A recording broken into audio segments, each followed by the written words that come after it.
So, one question that I've really struggled with for a long time is how you balance cultural preservation with economic prosperity. Because it's a very difficult dilemma when you actually think about it. Because when you look at the different countries of the Western world, like the countries that are of majority European descent, or at least were historically, the countries that tend to be the most prosperous tend to be the ones that have preserved their culture, in my opinion, less well. Whereas the countries that are a bit less prosperous tend to be the ones that have preserved their culture better.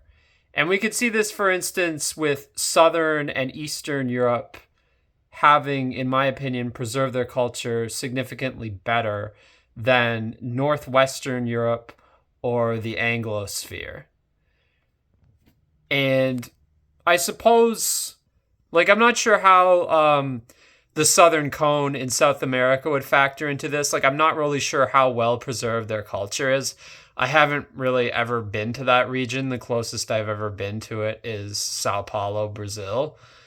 But when looking at Europe especially, but also at the Anglosphere, when looking at the different aspects of culture, I would say the Southern and Eastern European countries are, on average, better preserved. When looking at language, for instance, a lot of when I go to Southern Europe or Eastern Europe, I find they really tend to prefer speaking their own language. Whereas in many of the Northwestern continental European countries, like the German speaking countries, the Scandinavian countries, the Dutch speaking countries, you have people, they'll speak their own language, but then they'll mix in English with it randomly. And they will also sometimes just switch over to English. And I get this vibe that there's this gradual anglicization that gets worse and worse with each passing generation. And I worry about the long-term viability of these languages. Not necessarily in an imminent sense, but in a few hundred years at the rate things are going, yeah. Other aspects would include art and architecture. I would say Southern Europe, on average, is the best architecturally preserved part of Europe. Eastern Europe is a bit of a mixed bag in that regard. Some countries are extremely well preserved, others not so much. But I would say overall, if you were to divide Europe into three regions, Southern Europe, Eastern Europe, and Northwestern Europe, I would say overall, Northwestern Europe is probably the least architecturally well-preserved of the three regions. Although it might be close between there and Southern Europe, there and Eastern Europe, but I'd still say Eastern Europe on average is better preserved because some countries like Czechia, Slovakia, Hungary, Slovenia, Croatia are extremely well-preserved. So, yeah. So there's art, architecture. I would also say food. I would say the Anglosphere countries and the Northwestern European countries have had the fast food mega chains take over a lot more, not to mention also completely foreign foods like shawarma, kebab, Chinese food, Thai food, etc., as opposed to their own local cuisine. So yeah, the combination of globalist American mega chains and Tim Hortons, which is Canadian, and also foreign food of non-European origin. And also to a lesser extent, foods of other European origins, say for instance, the predominance of pizza in a country where it's not really part of their culinary heritage. Now, religion would be another aspect. I would say on average, the Southern and Eastern European countries have preserved their Christian demographics better than the Northwestern European and Anglosphere countries. I mean, I know some Eastern European countries do have a Muslim population that's been there for hundreds of years, but they have way less immigration and way less of a sense of overall demographic displacement, I would say, generally speaking, in Eastern Europe. Now, Southern Europe has had some mass immigration. That is true. But I think Christianity has declined less there. Um, and the other big component is, of course, genetics. Now, in terms of genetics, I mean, obviously, I think Eastern Europe right now has preserved their demographics the best in that sense. Southern Europe does have a fair number of immigrants from other parts of the world, but I would still say Northwestern Europe probably has the most of any European region. And then obviously the Anglosphere has quite a few as well.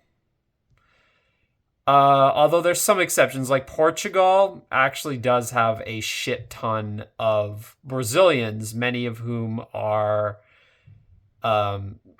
significantly non-Portuguese and non-European in their ancestry.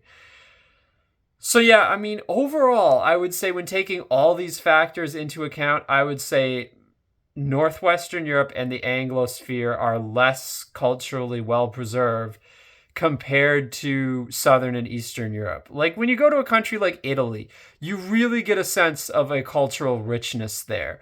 Like people still eating traditional style meals, things like holidays and festivals. Just the way people like they talk in Italian, they don't randomly switch to English all the time. You just see people like at fish markets like yelling and singing in Italian to try to get people to come and buy their fish. Stuff like that, like cultural things, or even people just doing things in kind of old-fashioned ways. Like you see a lot more of that in those countries, and obviously the architecture is extremely well preserved there too. Like there's a lot of historic architecture in countries like Italy, Spain, and Portugal. So, I mean, is it a double-edged sword though? I mean, yeah, it seems like it kind of is, because if you look at the countries that are better preserved culturally, it seems that those countries are not the ones that are the best performing economically, and vice versa. And it is a dilemma because it's like, is it worth pursuing economic prosperity at the cost of losing your culture and becoming a bunch of bugmen? But conversely, is it worth preserving your culture if it means living in poverty? And I mean, it's a very tough dilemma to grapple with, but I do think there's possible answers to be found.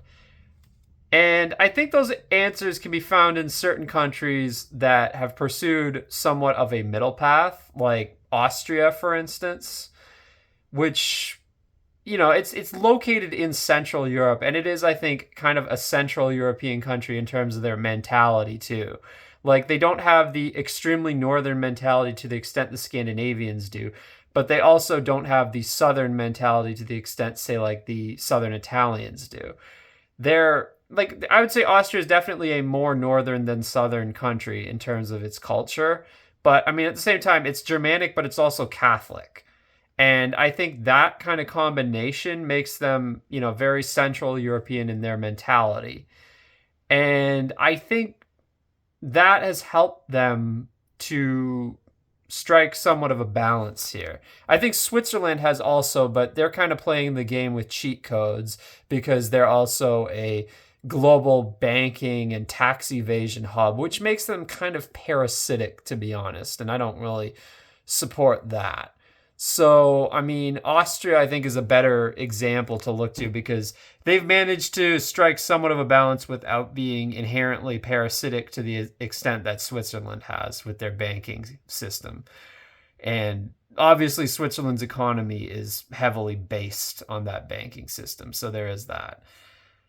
And that being said, I think there's other countries that have shown how you can kind of balance these things too. Like in France, for instance, the fact that in Paris, they do have a downtown area with big skyscrapers, but they chose to build it outside of the historic center at La Défense. I think that provides an example that many countries can use. And to be fair, even some Southern European countries have copied this approach. Like Naples has an area full of skyscrapers that is east of the historic center. Madrid also has an area like this, which is north of the historic center. So it is possible. I think that's a good approach, the La Défense approach to how you can build a modern downtown core to stimulate the economy while at the same time preserving your historic neighborhoods and not demolishing them to build a bunch of fucking ugly glass skyscrapers. And yeah, maybe it's true that building ugly glass skyscrapers does stimulate the economy. But my question is, where should they be built? Like, that's what I think is really the thing. Like, maybe, we shouldn't be saying, oh, don't build any modernist buildings. But I think the question is, where should they be built? Like, in what context? And I think that's where some other cities have failed. Like London, for instance, where they built all these fucking skyscrapers right in the historic center. Frankfurt, where they just didn't rebuild the historic center and they just built a bunch of fucking skyscrapers instead. Or, for instance, a lot of North American cities have failed there too. Like, I think in Boston and Philadelphia, while these are some of the better preserved North American cities, I think they've allowed way too many skyscrapers in their historic center. Not to mention cities like Toronto, for instance. And again, some of these cities have historic skyscrapers also, which have been destroyed for the sake of building these modernist ones. Like in New York City, for instance, and Chicago, that has happened quite a bit. Although they still have the most historic Art Deco skyscrapers of any cities also. So, I mean, I think there are ways that you can balance cultural preservation with economic growth, but I think there are certain things that do stimulate the economy but are so damaging to cultural preservation that I think you need to keep a lid on certain things specifically. Like destroying historic buildings, as I said, is one of them. Fast food mega chains, I think, are another. I think they're extremely destructive toward local restaurants and local cuisine, and the spread of these fast food mega chains needs to be strongly limited by law, frankly. Like, places need to do this on a local level, on a national level, on whatever level of government. I think obviously curtailing mass immigration is important, and that can be difficult too, because it's like, there are some countries, like I talk about overpopulation, and it is true, the world as a whole is overpopulated, but we have to also consider that in countries like Italy and Spain, if the population declines too much, we run the risk of a lot of historic cities and towns becoming abandoned and a lot of these buildings becoming dilapidated. So I think there needs to be an effort on, while some population decline might be a good thing, too much population decline could be very much a bad thing for these countries. Like, I do think there's a certain point where it's like, yes, you should be worried about population decline. And I think countries like Italy are more vulnerable than most to this because of the combination of low birth rate, plus they don't have as much immigration as the Northern European countries. And plus, also, as I said, they just have a lot more architecture to preserve. So I think that should be a consideration. I think maybe the governments there should provide incentives for people to live in historic homes. So, like, if certain areas do become abandoned, it should be these, like, commie blocks from the 60s and 70s rather than the historic areas. So yeah, I mean, and that should also mean upgrading some of these historic buildings to make them more livable, like installing air conditioning and things like that. I mean, to be honest, I think even many of the more modernist homes in countries like Italy don't have air conditioning. So yeah, I mean, that's an issue too, for sure. But yeah, I mean, I think there's ways to balance the desire for cultural preservation with the desire for economic growth. It's just certain countries, I think, go too far in one direction or another. Like, I think North America goes way too far in the direction of supporting economic growth at any cost, as does Northwestern Europe. But again, whereas some parts of Southern Europe and Eastern Europe maybe don't prioritize economic growth enough. And at the same time, it's like, I think there's some regions that strike a better balance, like Austria, as I mentioned, or Switzerland, or parts of northern Italy. Although I think with northern Italy, there's the concern, like, there's a lot of migration from southern Italy to northern Italy. And I do think to some extent they are importing the Southern Italian mentality with them, which is a very touchy and contentious issue in these circles because it gets into like discussions of like Nordicism and stuff like that, which is a really big can of worms. Again, I'm not trying to shit on Southern Italy. Like, Southern Italy has some of the most gorgeous architecture and best food in the world. Like, they have a very rich culture. But at the same time, it's like, is Northern Italy at risk of being changed both by immigration from other countries and by Southern Italian immigration? I mean, yes, to some extent, that is a concern. So it's like, yeah, I think a certain balance can be struck there, and I think certain regions have struck it better than others. The French, I think, have struck a fairly good balance, although France also has certain issues that are very specific to France, like their constant rioting and striking, which seems to be like worse than in any other country. But yeah, I mean, well, not worse in terms of like the deadliness of the riots, but worse in terms of like compared to any other developed country, they seem to be constantly rioting and striking more than anywhere else. So yeah, I mean, there is a balance to be struck, and I think some of the Eastern European countries, as they're growing economically, are doing a good job, like Slovenia, Czechia, Hungary, Slovakia, Estonia, Latvia, Lithuania, Poland. Although Poland has some problems with like modernist architecture. But yeah, I mean, these countries, like, there's, I think they're striking a fairly decent balance. And I mean, but they also have to worry about the issue of, do they want to stay part of the EU and what the EU is doing to them? And I think that ties into this issue also of like balancing cultural preservation with economic prosperity, because staying with the EU means more economic prosperity, but at the possible expense of cultural preservation, especially in the demographic sense, because the EU really does push mass immigration from the third world.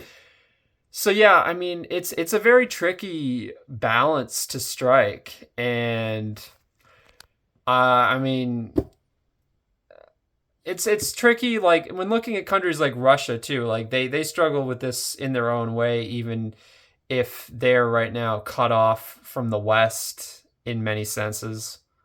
Because while Russia may not be at risk as much of like cultural Americanization and globalization, like all the McDonald's and all the big chains have left Russia, and I don't think they're at any risk of having their language replaced by English or anything like that.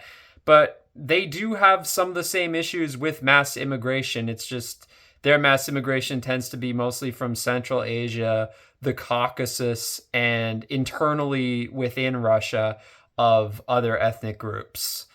So yeah, I mean, these things are always a concern, and it's a very tough tightrope to walk, but I think it is possible to strike a balance there.